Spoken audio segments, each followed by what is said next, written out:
Have you ever felt it? That bone-deep weariness that has nothing to do with how much you've slept. A quiet, persistent hum of exhaustion that settles over you, making even the smallest tasks feel like climbing a mountain. You look at your to-do list, and it feels not just daunting, but utterly impossible. And in the silence that follows, another voice often creeps in, a voice of judgment. It whispers that you're being lazy, irresponsible, that you're failing. In a world that relentlessly celebrates hustle, productivity, and the relentless pursuit of more, this feeling of inertia can be suffocating, wrapped in layers of guilt and shame. We're told to grind, to push, to optimize every moment. So when our internal engine sputters and stalls, we blame the driver ourselves without ever thinking to check if the engine itself might be broken. We tell ourselves it's just a rough patch, a bout of procrastination, a temporary lack of motivation. Everyone has off days, right? Everyone feels uninspired sometimes. We push ourselves, hoping that one more cup of coffee, one more motivational speech, one more sheer act of will can jolt us back into motion. But what if it's not just an off day? What if that feeling has stretched into weeks or even months? What if this profound lack of energy, this thing you've been calling laziness, is actually a distress signal from a much deeper place? What if it's the quiet, insidious creep of depression? It's a difficult question to face because the line can feel so blurry. But understanding the difference isn't just an academic exercise.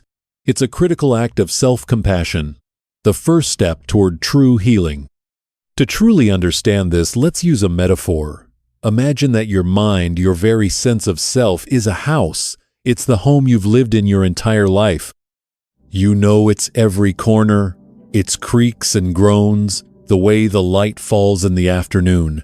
In its healthy state, it's a place of comfort, of light, of energy. The windows are clean, letting in the sun. The rooms are filled with things you love. There's music playing softly in the background. It's a functional, vibrant place to live. When you're feeling simply lazy, maybe your room is a little messy. The dishes are piled in the sink. The laundry basket is overflowing. It's a temporary state of disarray. You know that with a bit of effort, a Saturday afternoon dedicated to cleaning, you can restore order. You have the energy and the tools to do it. You just lack the immediate desire. But depression is different. Depression isn't just a messy room. Depression is when the foundation of the house begins to crack. It's when the wiring in the walls starts to fail, causing the lights to flicker and die, plunging rooms into darkness. It's when the pipes get clogged, not with a simple blockage, but with a deep, systemic rust that turns the water murky and cold. The decay isn't just on the surface, it's in the very structure of your home. And from the inside, you might only notice the symptoms. You might only see the flickering light and think, "I'm too lazy to change the bulb." You might feel the chill from a drafty window and think, "I'm too lazy to fix the seal." You're blaming yourself for the surface problems, completely unaware that the entire house is slowly, quietly falling into ruin. So how do you know? How can you tell if you're dealing with a messy room or a crumbling foundation? The signs are there, often hiding in plain sight, mistaken for character flaws instead of the symptoms they truly are. If this idea of seeing your mind as a home, a place that needs care and structural support rather than just a good tidying, is already sparking a new perspective for you, take a moment to subscribe to Mind Decode Explained. We journey through these intricate landscapes of the mind together every day, seeking not just answers, but understanding and compassion. Let's walk through this house together and look closer at the signs. The first and perhaps most crucial sign is that you cannot simply will yourself out of this state. Laziness is often situational. It's a resistance to a specific task you find boring, difficult, or overwhelming. It's choosing comfort over effort. And because it's a choice, however subconscious, it can often be overcome with a change in strategy. A well-crafted to-do list, the promise of a reward, a burst of inspiration from a song or a conversation, these things can break the spell of laziness. You can, with a concerted push, decide to get up and tackle the messy room. The energy is there, just waiting to be activated. Depression, however, operates on a completely different level. It is not a choice. It is a profound neuropsychological condition that alters your brain chemistry, your energy levels, and your ability to feel motivation. It's a faulty wiring system. No amount of telling yourself to just turn the lights on will work if the wires are frayed. When well-meaning friends or family say things like, "Just cheer up," "Think positive," or "Snap out of it," it's not only unhelpful, it can be deeply painful. It reinforces the mistaken belief that this is a personal failing, a lack of willpower. It's like telling someone with a broken leg to just walk it off. The intention might be good, but it reveals a fundamental misunderstanding of the injury. As researchers like Lapine and Briley highlighted in their work on the burden of depression, this is a persistent, often relapsing illness. It doesn't yield to simple willpower. Overcoming it isn't about pushing through. It's about intensive treatment, which can involve therapy, medication, and significant lifestyle changes over a period of months or even years. The energy isn't just waiting to be activated. In a very real biological sense, it is absent. The power grid to your house is down. This leads us to the second sign, a hallmark symptom that draws a sharp, painful line between laziness and depression. You can no longer find joy in anything. This isn't just boredom, it's a condition known as anhedonia. Laziness might make you avoid your work to watch your favorite movie for the 10th time. You're still capable of feeling pleasure. You're just choosing a passive form of it over a demanding one. With depression, that capacity for pleasure vanishes entirely. In our house metaphor, this is when the windows become coated with a thick, opaque film of grime. The sun might be shining brightly outside, but inside, everything is cast in a dull, gray, monotonous light. The things that once brought you vibrant joy now seem colorless and distant. That favorite movie feels flat and meaningless. The taste of your favorite food is like ash in your mouth. A hug from a loved one feels empty, a hollow gesture that doesn't reach the coldness inside. You might go through the motions, meeting up with friends or engaging in a hobby you once loved, but the emotional resonance is gone. There's a profound disconnect, a feeling of being a ghost in your own life. As the psychologist Constance Hammond observed in her extensive research on stress and depression, this inability to experience positive affect is a core feature. It's not that you don't want to feel happy.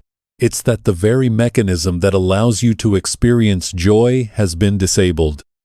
The music box that once played your favorite tune is broken, and no amount of winding it will produce a sound. You feel a pervasive sadness or emptiness, a sense of hopelessness that doesn't seem to have a clear cause, and nothing, absolutely nothing, seems to make it better. The third sign logically follows from this loss of joy. You lose interest in almost everything. This is an expansion of anhedonia that bleeds into every area of your life. A person experiencing laziness might lack the motivation for their job or their chores, but they still have interests. They might put off writing a report to spend hours playing a video game, practicing guitar, or falling down a rabbit hole of interesting articles online. There is still a desire for engagement, just not with the required tasks. Depression, however, extinguishes that desire across the board. The American Psychological Association, in its diagnostic manual, lists markedly diminished interest or pleasure in all or almost all activities as a primary symptom of a major depressive episode. This is a critical distinction. It's not just a lack of motivation for work, it's a lack of motivation for life. The video games sit unplayed. The guitar gathers dust in the corner. The thought of engaging with anything, Even something you once found fascinating feels exhausting and pointless. In our house, this is when you stop visiting your favorite rooms. You no longer sit in the cozy armchair by the window to read. You don't go into the kitchen to experiment with a new recipe. You don't tend to the garden outside. Instead, you find yourself confined to one small space, often the bedroom, with the curtains drawn. You isolate yourself, not necessarily because you want to be alone, but because the effort of interaction, of engaging with the world, is simply too great. The energy required to even feign interest is more than you can muster. The world outside your small dark room seems to be moving on, full of color and sound, and you are trapped behind a wall of glass, unable and unwilling to participate. This withdrawal and lack of engagement inevitably leads to the fourth sign. Your life starts to become unmanageable. Your laziness begins to have serious, tangible consequences. Laziness can certainly cause problems. You might miss a deadline, get a bad grade on a test you didn't study for, or have a cluttered apartment. But usually, a person can rally when the consequences become severe enough. The fear of getting fired or failing a class can provide the necessary jolt of adrenaline to overcome the inertia. With depression, this functional impairment is profound and persistent. It's what psychologists refer to as dysfunction, one of the 4 Ds used to help identify clinical disorders, the others being deviance, distress, and danger. Your inability to function is no longer a minor issue. It's a crisis. You might stop going to work or school altogether. You might neglect your personal hygiene, not because you don't care, but because the multi-step process of taking a shower feels as complex as launching a rocket. You might stop paying bills, not out of irresponsibility, but because opening the mail, understanding the numbers, and making the payment feels like an insurmountable chain of tasks. Your relationships begin to suffer because you can't return calls or texts, and you cancel plans repeatedly. In the context of our house, this is the stage where the systems completely break down. The backed-up plumbing floods the bathroom. The faulty wiring starts a small fire. The leaky roof leads to a collapsed ceiling. The house is no longer a safe or functional place to live. It's actively hindering your ability to exist in the world. When your internal state of being prevents you from performing the basic, necessary tasks of daily life, feeding yourself, maintaining your home, fulfilling your obligations, it is a powerful indicator that you are dealing with a serious health condition, not a simple lack of discipline. Fifth, consider the source of this state. The laziness you're feeling often seems to have no clear, single trigger. Laziness itself is often linked to procrastination, and it can stem from various psychological roots. It might be a fear of failure, a lack of self-confidence, or a feeling of being unappreciated. It could be a result of poor self-discipline, or a genuine lack of interest in the task at hand. You can often trace it back to a thought or a feeling about a specific thing. I'm avoiding this project because I'm afraid I'll do a bad job. But what causes depression? The difficult truth is that even experts don't have a single, simple answer. But one thing is clear: it is rarely triggered by one specific event. While a major loss or traumatic event can certainly contribute, depression often feels like it appears out of nowhere. As research by Carter and Garber has shown, its origins are a complex interplay of genetic predispositions, brain chemistry, chronic stress, and ingrained patterns of negative thinking. It can creep up on you silently, without a grand announcement. You just slowly start to notice the effects, the fatigue, the sadness, the emptiness. There was no single storm that damaged your house. Instead, it was a slow, invisible process. Maybe the ground underneath the foundation was unstable all along. Maybe a slow, hidden leak has been rotting the support beams for years. You wake up one day to a massive crack in the wall, and have no idea how it got there. This lack of a clear why is one of the most confusing and frustrating aspects of depression. It's hard to fight an enemy you can't see, and it's hard to fix a problem when you don't know its origin. This is a stark contrast to the feeling of laziness, which can usually be deconstructed and understood in relation to a specific task or fear. This brings us to the sixth and final sign, which is perhaps the most important point of all. This is not a choice you are making. Laziness, at its core, contains an element of choice. You can choose to get off the couch.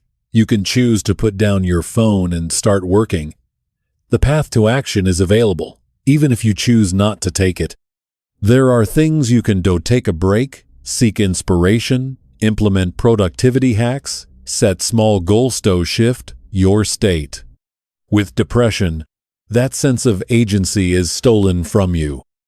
Anyone who truly understands depression, especially those who have lived through its suffocating darkness, will tell you that it is not a state anyone would ever choose. If they could simply choose to be happy, to have energy, to be interested in life, they would do so in a heartbeat. But they can't. The very nature of the illness is that it strips you of the power to make that choice. Returning to our house, no one would choose to live in a dark, cold, crumbling home if the beautiful, sunny world was just outside the door and the door was unlocked.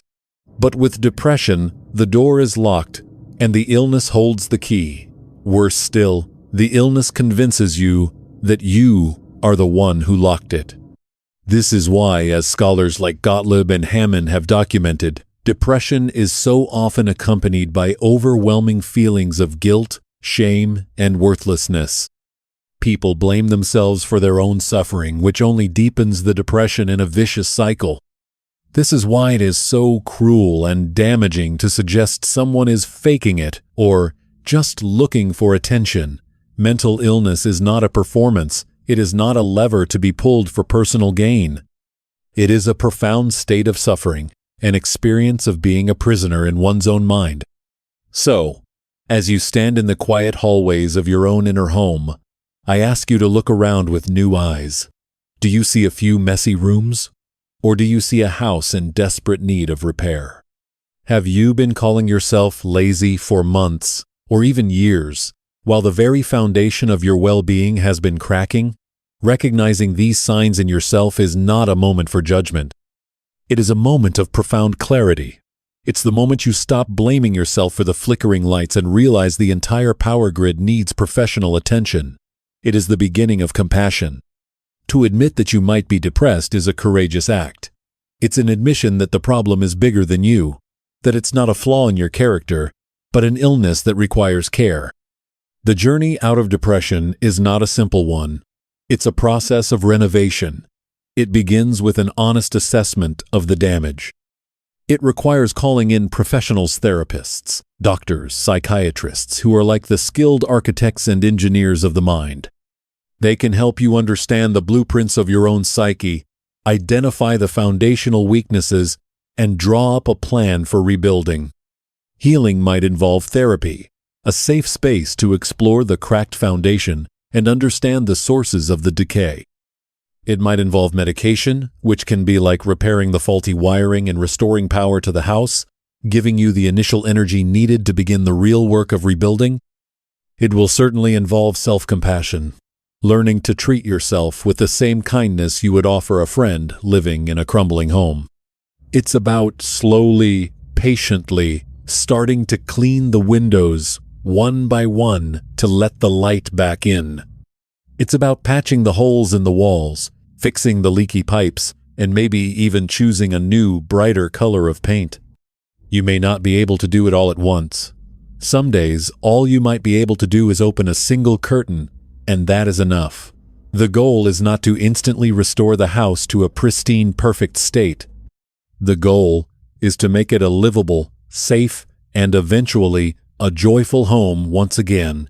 This journey is a testament not to your weakness, but to your incredible strength and resilience.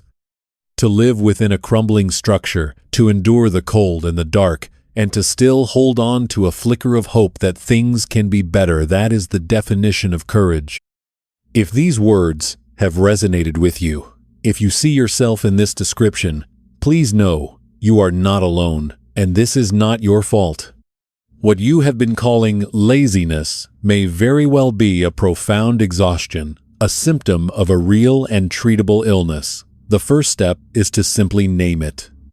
To say, "This is more than laziness. I think I need help." Reach out. Talk to a doctor, a therapist, a trusted friend or family member. Taking that step is the most powerful thing you can do. It's the moment you decide to stop just surviving in the ruins and start the brave work of rebuilding your home, one stone at a time. And one day, you will stand in a room filled with light, feel the warmth on your face, and breathe freely once again.